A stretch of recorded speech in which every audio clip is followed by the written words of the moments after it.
जय हिंद दोस्तों। कैसे हैं आप सभी। स्वागत है आप सभी का करंट अफेयर की क्लास में। दोस्तों आज की क्लास में हम करेंगे अंतर्राष्ट्रीय संबंध।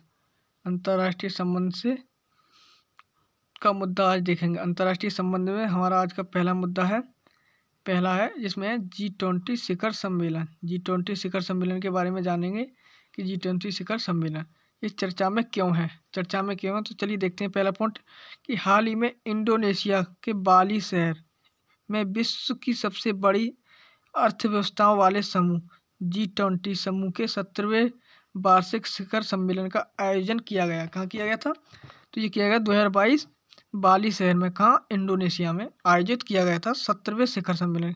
इसके बाद कौन करेगा? इसके बाद भारत ने इसकी अध्यक्षता संभाली है।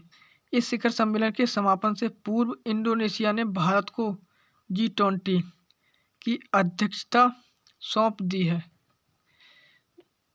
और इसके बाद G20 के 18वें शिखर सम्मेलन का आयोजन वर्ष 2023 में भारत में आयोजित किया जाएगा।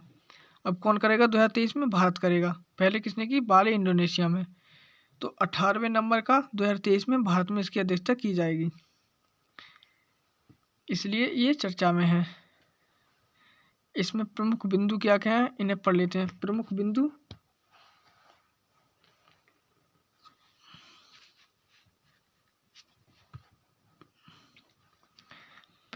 है वैश्विक अर्थव्यवस्था G20। वैश्विक अर्थव्यवस्था G20 अर्थव्यवस्थाओं ने बढ़ती मुद्रा अस्थिरता से बचने के लिए टिकाऊ पूंजी प्रवाह को बढ़ावा देने और स्थानीय मुद्रा पूंजी बाजार विकसित करने सहित अंतर्राष्ट्रीय वित्तीय ढांचे के दीर्घकालिक वित्तीय लचीलेपन को मजबूत करने हेतु अपनी प्रतिबद्धता व्यक्त की है। यूक्रेन रूस संघर्ष एवं कोविड-19 महामारी के कारण वैश्विक स्तर पर बड़े सरकारी खर्च को देखते हुए G20 देशों ने कहा कि ये राजकोषीय प्रयास अस्थायी और लक्षित होने चाहिए। साथ ही G20 देशों ने मध्यम आय वाले देशों की बिगड़ती आर्थिक स्थिति के बारे में चिंता व्यक्त की और सभी लेनदारों के बोझ को साझा करने के महत्व पर बल दिया है। अगला है खाद्य सुरक्षा।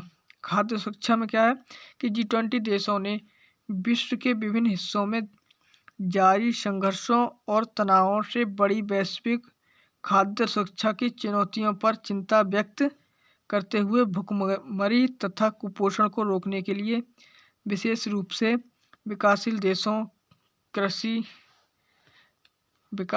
कृषि खाद्य प्रणालियों एवं आपूर्ति श्रृंखलाओं को सुदृढ़ व लचीला बनाने के दिशा में G20 कृषि बाजार सूचना प्रणाली AMIS जैसे मंचों के माध्यम से त्वरित कार्रवाई का आह्वान किया। इस संदर्भ में G20 देशों ने G20 मटेरा घोषणा वर्ष 2021 में अपनाई गई का अनुसरण करते हुए भोजन के स्थायी उत्पादन और वितरण के लिए मिलकर काम करने, जलवायु परिवर्तन के अनुकूलन, खाद्य प्रणालियों के विकास, जैव विविधता के नुकसान को रोकने आदि पर कार्य करने की प्रतिबद्धता जताई। अगला है जलवायु परिवर्तन। G20 देशों ने वैश्विक तापमान वृद्धि को 1.5 डिग्री सेल्सियस तक सीमित करने के प्रयासों को आगे बढ़ाने पर सहमति व्यक्त करते हुए जलवायु परिवर्तन पर वर्ष 2015 के पेरिस समझौते के प्रति अपने समर्थन को दोहराया। इस दौरान संयुक्त राज्य अमेरिका, जापान और अन्य साझेदारों ने इंडोनेशिया को कोयला बिजली संयंत्रों को बंद करने में मदद करने हेतु सार्वजनिक और निजी क्षेत्र में $20 अरब जुटाने की प्रतिबद्धता व्यक्त की। डिजिटल समाधान। कृषि व्यवस्था, कृषि, स्वास्थ्य, शिक्षा आदि क्षेत्रों में सतत विकास लक्ष्यों तक पहुंचने में डिजिटल समाधान के महत्व को स्वीकारते हुए G20 देशों ने विशेष रूप से महिलाओं और कमजोर वर्ग के लोगों के बीच डिजिटल कौशल एवं डिजिटल साक्षरता को बढ़ावा देने की मांग की। स्वास्थ्य इस बैठक के दौरान सभी देशों ने विश्व बैंक द्वारा आयोजित महामारी की रोकथाम एवं प्रतिक्रिया प्रयासों के तहत महामारी कोष के रूप में नए वित्तीय मध्यस्थ कोष की स्थापना का स्वागत किया। रूसी आक्रामकता की निंदा की है, जिसमें सदस्य देशों ने यूक्रेन में रूस की आक्रामकता की निंदा करते हुए बिना शर्त रूसी सैनिकों को वापस बुलाए जाने की मांग की। G20 देशों ने यूक्रेनी बंदरगाहों से अनाज और खाद्य पदार्थों को सुरक्षित परिवहन हेतु जुलाई 2022 को तुर्की और संयुक्त राष्ट्र को मध्यस्थता में हुई ब्लैक सी ग्रेन इनिशिएटिव का स्वागत किया। इसमें चुनौतियां क्या क्या हैं? तो इसमें चुनौतियां यूक्रेन रूस संघर्ष न केवल बड़े पैमाने पर भू राजनीतिक अनिश्चितता पैदा की है, बल्कि वैश्विक मुद्रास्फीति को भी बढ़ा दिया है। रूस पर पश्चिमी देशों द्वारा प्रतिबंध की घोषणा से वैश्विक अर्थव्यवस्था की प्रगति पर इसके दुष्प्रभावों का खतरा भी बढ़ गया। मुद्रास्फीति एवं मंदी का भय। उच्च मुद्रास्फीति के जवाब में देशों के केंद्रीय बैंकों ने ब्याज दरों में वृद्धि की है, जिससे आर्थिक गतिविधियों को और कम कर दिया है। यूएसए और यूके जैसी कुछ सबसे बड़ी प्रमुख अर्थव्यवस्थाएं मंदी का सामना करने के कगार पर हैं, जबकि अन्य जैसे कि यूरो क्षेत्र में अर्थव्यवस्था की गति अत्यंत धीमी हो गई है। ऋण एवं निवेश। G20 के लिए मध्यम और निम्न आय वाले देशों में बढ़ती असमानता तथा बढ़ते और गैर टिकाऊ ऋण को कम करना एक बड़ी चुनौती होगी। Climate financing.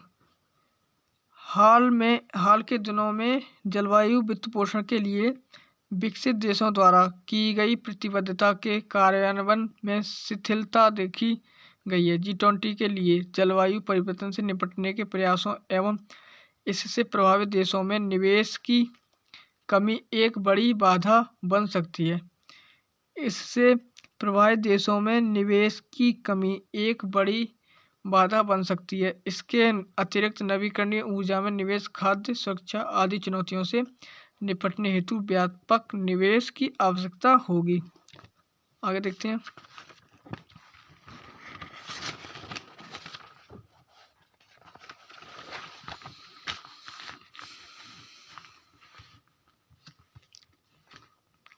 G20। आगे G20 के बारे में देखते हैं। G20 विश्व का सबसे प्रभावशाली बहुपक्षीय आर्थिक फोरम। G20 में यूरोपियन संघ के साथ 19 अन्य देश शामिल हैं। G20 में एक यूरोपियन संघ और 19 देश शामिल हैं। G20 समूह की स्थापना 1999 में। G20 समूह की स्थापना 1999 की एशियाई आर्थिक संकट के बाद विश्व की 20 प्रमुख अर्थव्यवस्थाओं के वित्त मंत्रियों एवं केंद्रीय बैंक के गवर्नरों का एक मंच पर लाने तथा वैश्विक अर्थव्यवस्थाओं की स्थिरता को सुनिश्चित करने के लिए की गई थी।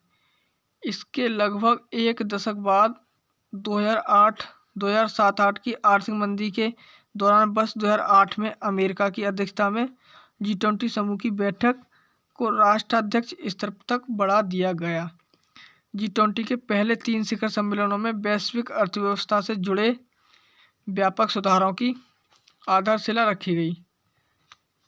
इनमें कर चोरी वंचन को रोकने हेतु देशों को ब्लैक लिस्ट करना, हेज फंड और रेटिंग एजेंसियों पर नियंत्रित वित्तीय स्थिरता बोर्ड का गठन, बैंकों के लिए मजबूत विनियमन और वर्ष 2008 की आर्थिक मंदी के आलोक में बढ़ते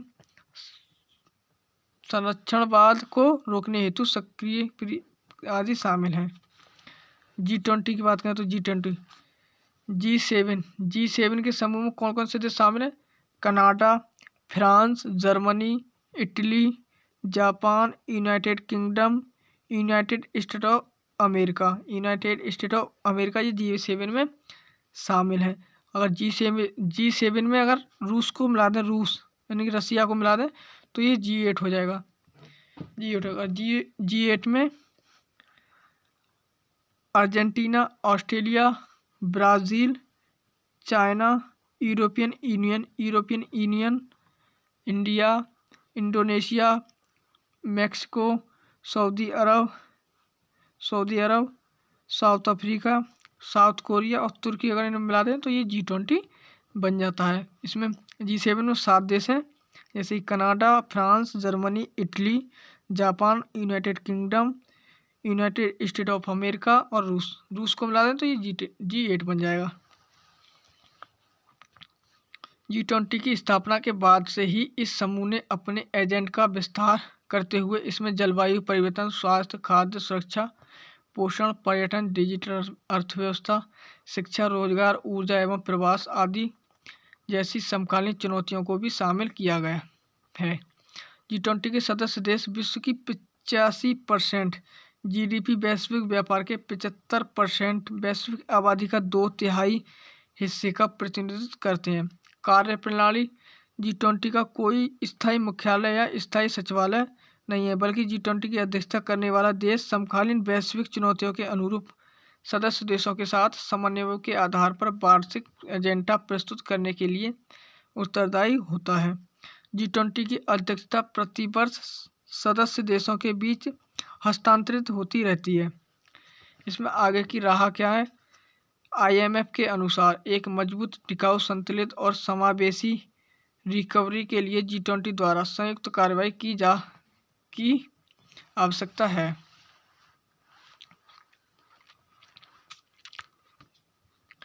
व्यापार के क्षेत्र में G20 देशों को अधिक खुले स्तर और पारदर्शी नियम आधारित व्यापार पर जोर देने की आवश्यकता है, जो वैश्विक आपूर्ति श्रृंखला की चुनौतियों को दूर करने में मदद करेगा। संभावित प्रश्न इसमें क्या बन सकता है कि G20 के लक्ष्यों और उद्देश्यों की समालोचनात्मक समीक्षा करते हुए भारत के लिए G20 की अध्यक्षता के महत्व एवं इससे जुड़ी चुनौतियों पर चर्चा कीजिए। ये इसका संभावित प्रश्न है, इसे आप करके देखिएगा। कल की क्लास में हम देखेंगे भारत ऑस्ट्रेलिया आर्थिक सहयोग और व्यापार समझौता। आज की क्लास यहीं तक है, मिलते हैं अगली क्लास में। जय हिंद।